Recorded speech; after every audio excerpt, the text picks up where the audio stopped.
So, paparkingan natin. Ayun, yung dalawang magkatabi sa akin na itim. Isang Isuzu sa isang Honda City. Na, so, nandito tayo. So, ito yung forma ng, ano. So, tingnan lang natin to na, isipin lang natin na ito yung Isuzu. So, nandito ka. Ngayon, ito na, maggalaw itong isang Honda City ko Nagalaw. No, so nandito ka, no? So, alisin ko nga muna itong Honda City na to. Yan.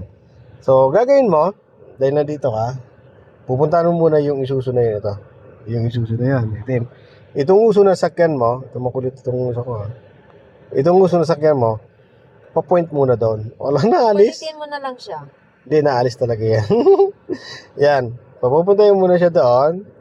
Sa nguso, ano? Yung uso na sakyan mo, sa nguso nitong, anong to, ilalapit mo. Kapag lumalapit, ilalayo mo syempre. Ganyan.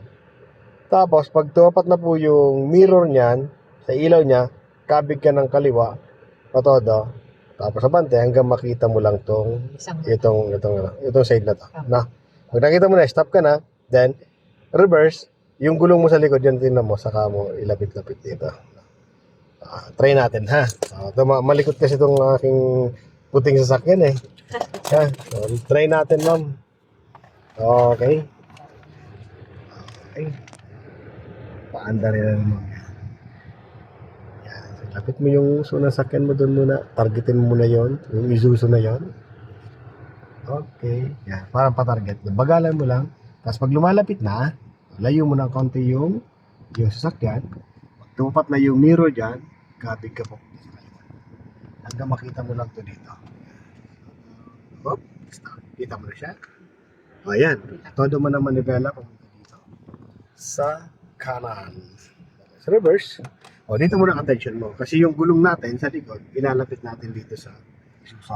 So, pwede mag-adjust yan.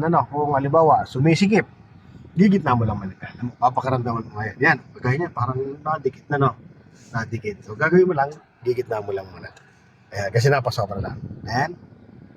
Pagkaramdam mo lumuwag na uli, kabig ka na uli dito. Ayan. Ganun pag-a-adjust ng parking. Yan. Pagkatapos mo at okay naman, lalo na pag nakatapat na yung gulong dyan sa nguso na yan, so hindi nasasabit yan. So gagawin mo, titingin naman po sa kabilang side. Ano po? Okay, atras. Okay, ito safe na to, Okay, diyan ka naman sumilip. Safe na po. Safe naman po dyan, Tapos hintayin mo lang na pumantay katawan sa sakyan mo doon sa dito sa side na to. Pantay na. Tingnan ko nga papanoorin kita kung paano mo gawin. Mababa ka? Hindi po, ano lang, dito lang ako pero ikaw lang magano. Mainit Oo nga po. Sobrang init. Tingnan ko lang kung saan ka pa nagkakamali.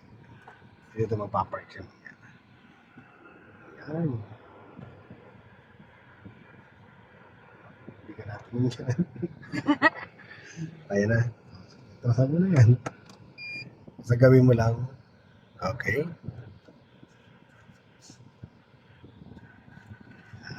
Sige. Save mo lang. Napakaramdam mo? Yun, tama,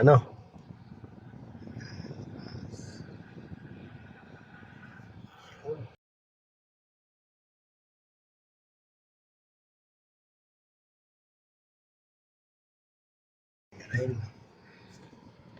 Diba? Ay, Tim. Galing na ni Ma'am Shi. Pangalan nito, Tim. Si Tim pala ta. Yes.